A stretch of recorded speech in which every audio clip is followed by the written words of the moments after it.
Shalom, selamat malam pemirsa. Apa kabar hati kalian di sana? Sebelum bobot cantik, saya mau bahas satu topik berjudul Sabar Menanti Janji Tuhan. Saya akan baca kutipan firman Tuhan dari Ibrani pasal 6 ayat 15. Abraham menanti dengan sabar dan dengan demikian ia memperoleh apa yang dijanjikan kepadanya. Pemirsa, menanti, menunggu adalah kata sederhana, tapi kata yang sulit dilakukan oleh kita. Satu kata sederhana ini sering membuat kita kehilangan pengharapan karena menurut kita telah menanti begitu lama, bahkan rasanya terlalu lama. Menanti kata dunia ini pemirsa adalah hal yang paling membosankan. Hal yang sering menguras emosi. Oleh karena satu kata sederhana ini kita sering menjadi kesal dan meledak dalam amarah. Sungguh pemirsa, ada banyak kita yang tidak lulus alias gagal menaklukkan kata ini. Contoh sederhana saja. Menunggu lampu merah menjadi hijau. Sampai detik ini pemirsa, saya pribadi bingung kenapa orang-orang yang berhenti di lampu merah sering membunyikan klaksonnya. Tet, tet, tet, tet, tet, tet, tet, tet. Anehnya, satu bunyi klakson itu akan segera mewabah ke pengendara lain. Maka riuhlah di sana. Riuh dengan suara klakson. Apalagi kalau macet, ampun dah.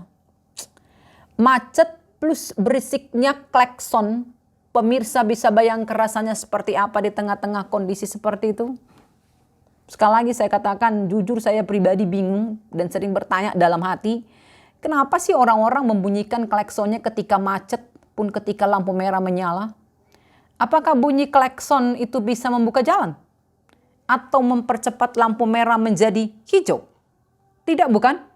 Tapi rasanya tidak berlebihkan kalau saya berkata itulah wujud dari ketidaksabaran kita, bukti dari malasnya kita menunggu. Ingin cepat, ingin buru-buru, ingin instan. Pokoknya begitu. Itu masih di jalan pemirsa. Di tempat lain bagaimana? Sama. Ketika kita di bank atau di kasir supermarket, kita diharuskan antri. Ada banyak kita yang menyerobot antrian karena tidak sabar menunggu. Bahkan pernah ya, di supermarket satu keluarga datang belanja. Belum pun belanja, anaknya sudah disuruh antri depan kasir. Lala kau di sini ya, antri ya, bercepat nanti bayar. Begitu. Dan kalau kita mampir di restoran atau warung untuk makan, tak jarang kita berkata, pesan bihun goreng satu, enggak pakai lama. Atau pesan pangsit satu dimakan sekarang. Lucu ya. Untunglah para pedagang itu mengerti kalau pembeli itu adalah raja. Kalau tak, dia bisa emosi pemirsa.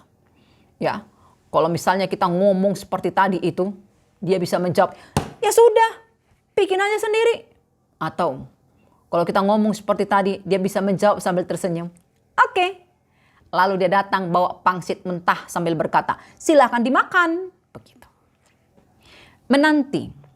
Satu kata sederhana tapi sering membuat kita gagal mencapai tujuan kita. Anak-anak saya nih, pasukan saya ini yang lagi PDKT. Karena tidak sabaran langsung nembak. Yang ditembak itu lagi M. Moodnya lagi gak stabil. Tadinya pengen menjawab, yes I do. Jadinya berkata apa? Apaan sih? Kurang kerjaan banget tuh kan? Gak sabaran sih. Gagal deh. Yang lain, yang menanti jodoh. Karena tidak sabar, akhirnya asal terima lamaran. Siapapun. Kalau perlu dia yang melamar. Sing penting menikah dan gak jomblo lagi. Penting kali. Sudah menikah pun ternyata ya salah pilih jodoh, menyesal lo seumur hidup. Makanya sabar menanti. Yang sekarang ya sedang terjadi, menanti si corona berlalu. Tapi karena tidak sabar akhirnya keluar rumah lalalili di jalan, menganggap diri sehat dan gak bakal tertular. Akhirnya apa? Tertular pemirsa dan Dison Maradian alias rest in peace. Tuh, kan? Sama seperti ketidaksabaran saudara-saudara kita yang mendapatkan bantuan sembako.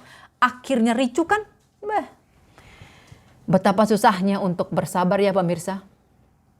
Makanya kalau saya pribadi berkata, kesabaran kita akan teruji ketika kita menantikan sesuatu atau seseorang. Dan menariknya, hari ini kita akan belajar tentang kata ini dari seorang tokoh Alkitab bernama Abraham. Nah, Abraham, ya pemirsa kenal dengannya bukan? Abraham adalah seorang pria yang memiliki hidup yang menyenangkan dan mapan. Ia menikah dengan seorang perempuan bernama Sarah. Sayang sekali, pernikahan mereka itu tidak dikaruniai keturunan. Ketika Tuhan memanggilnya untuk keluar dari kampung halamannya ke negeri yang akan Tuhan tunjukkan kepadanya, Tuhan berkata, "Aku akan memberikan negeri ini kepada keturunanmu." Kejadian 12 ayat 7. Tuhan bicara soal keturunan yang belum dimiliki oleh Abraham. Dan pada waktu itu, Abraham berusia 75 tahun. Istrinya berusia 65 tahun. Dan kalau Anda membaca lagi Alkitab, janji itu Tuhan ulang lagi. Ya, di usia 99 tahun dan Sarah istrinya berusia 89 tahun, Tuhan berjanji bahwa keturunannya akan sebanyak bintang di langit dan sebanyak pasir di tepi laut. Kejadian 15 ayat 5, 22 ayat 17.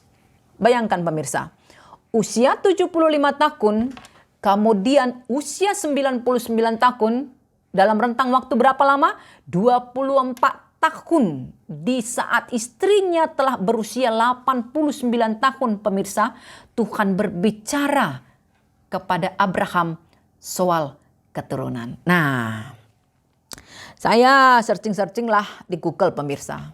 Dan saya temukan, menurut pakar kesehatan, usia merupakan salah satu faktor yang mempengaruhi tingkat keberhasilan untuk hamil. Pada usia produktif, kesempatan untuk hamil itu lebih tinggi ketimbang saat usia sudah lebih lanjut. Dari segi kesehatan dan kondisi fisik, ya, usia yang muda merupakan usia yang ideal untuk menjalani kehamilan.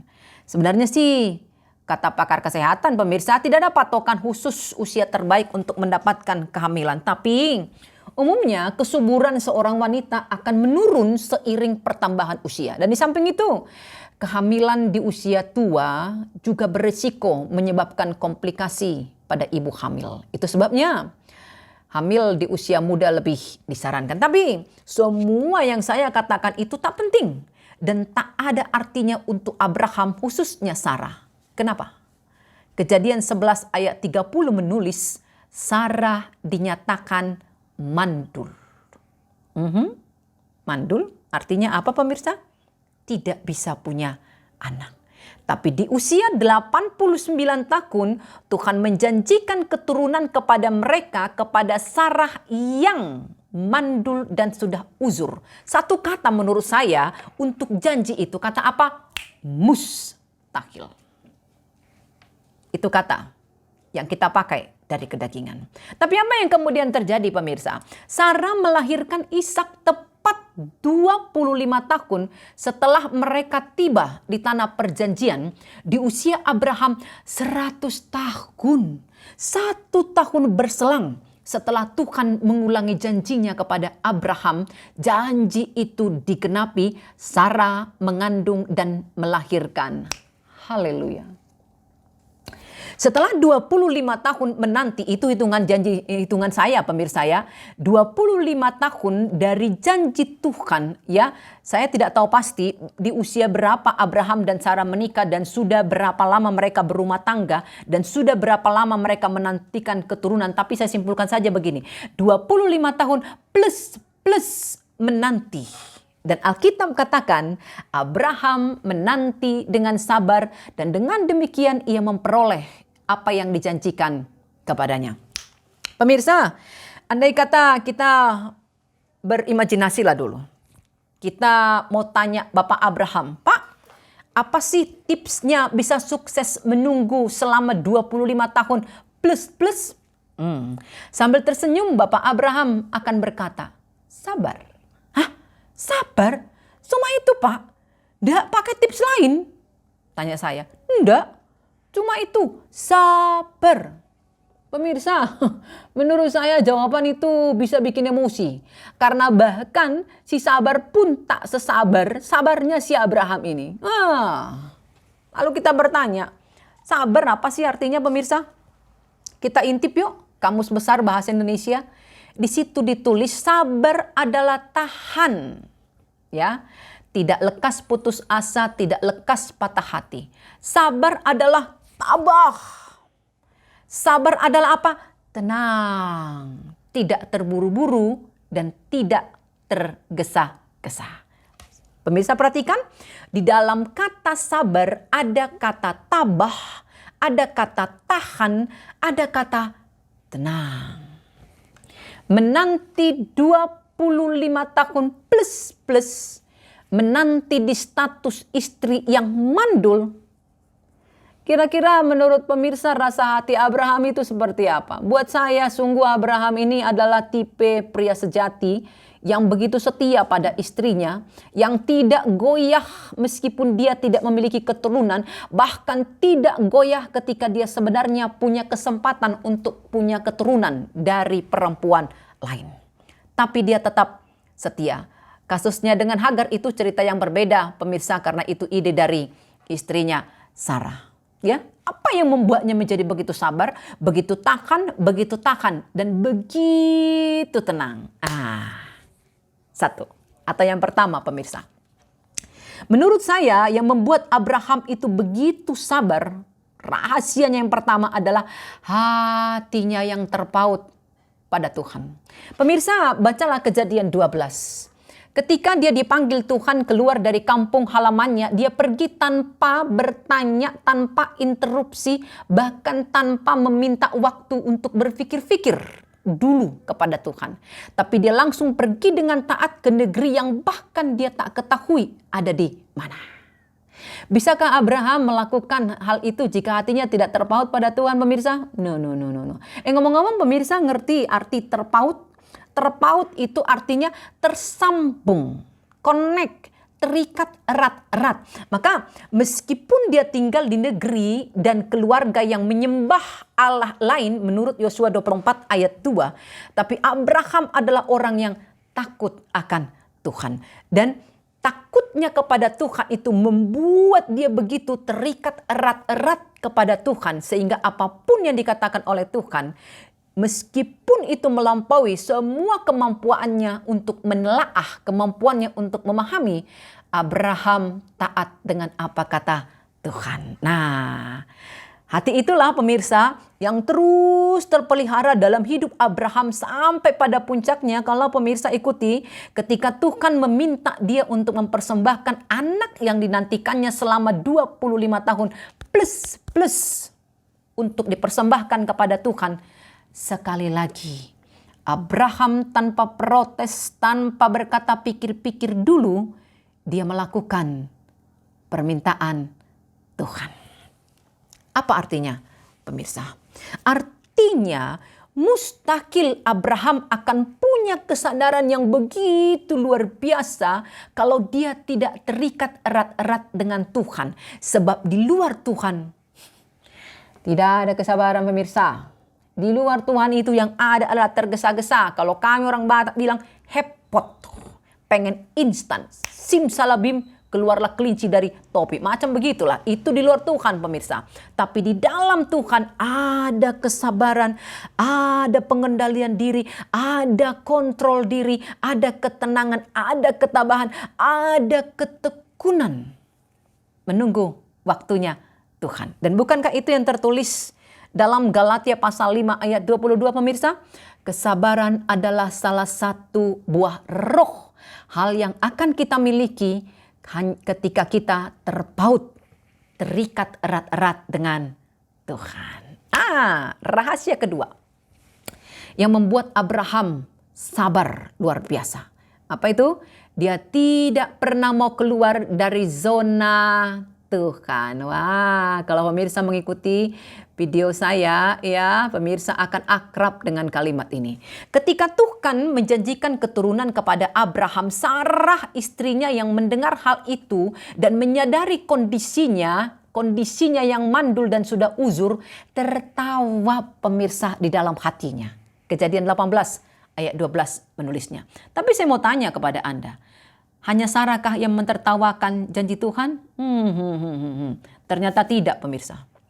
Alkitab menulis jauh sebelum Sarah mendengar janji itu, ketika dia menguping pembicaraan Abraham dengan tamu yang mampir ke kemah mereka, ternyata Abraham lebih dahulu mentertawakan janji itu pemirsa. Nah, kita cek ya.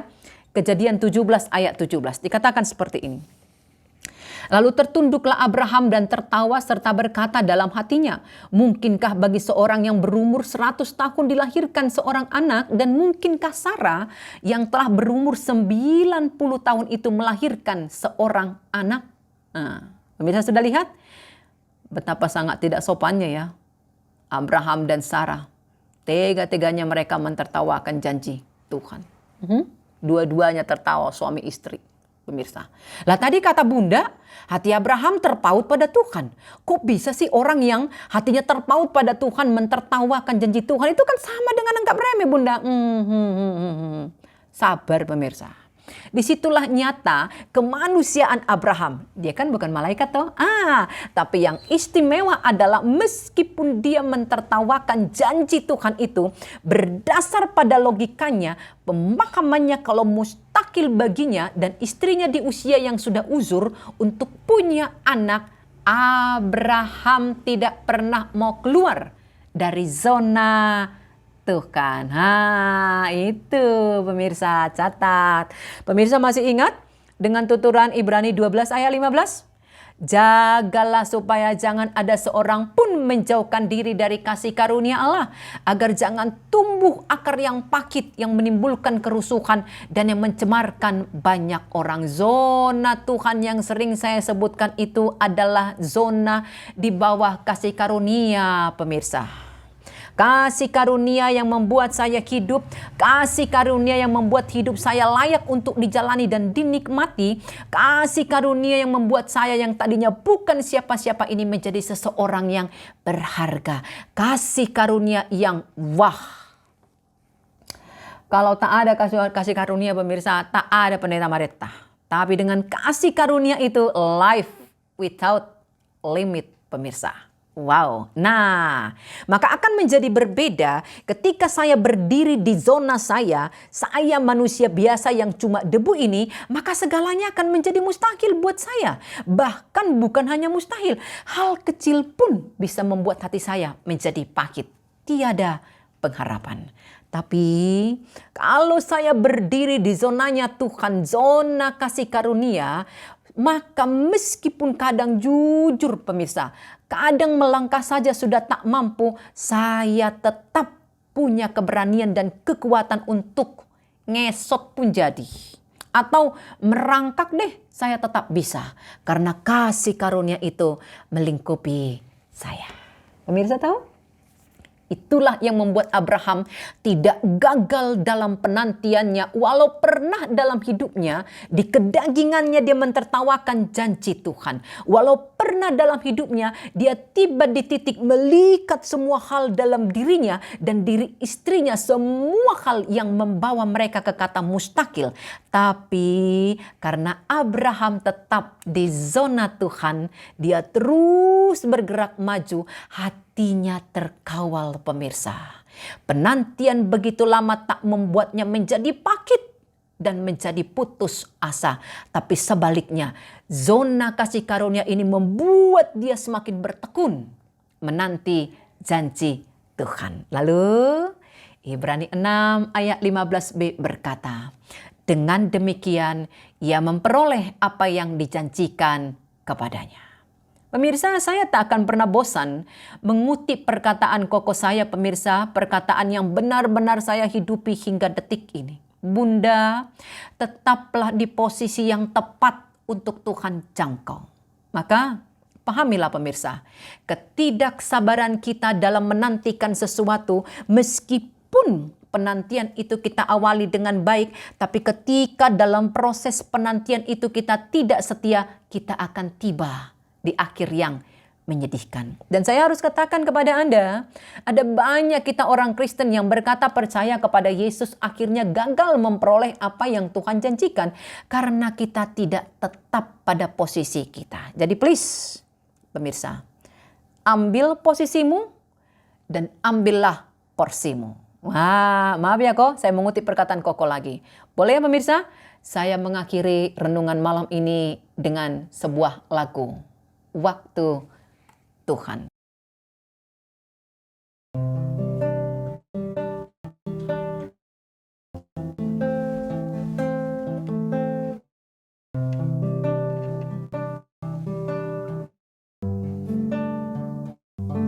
Bila kau izinkan sesuatu terjadi, ku percaya semua untuk kebaikanku. Bila nanti telah tiba waktumu, ku percaya kuasamu memulihkan hidupku. Waktu Tuhan pasti yang terbaik, walau kadang tak mudah dimengerti. Lewati cobaan, ku tetap percaya waktu Tuhan pasti yang terbaik.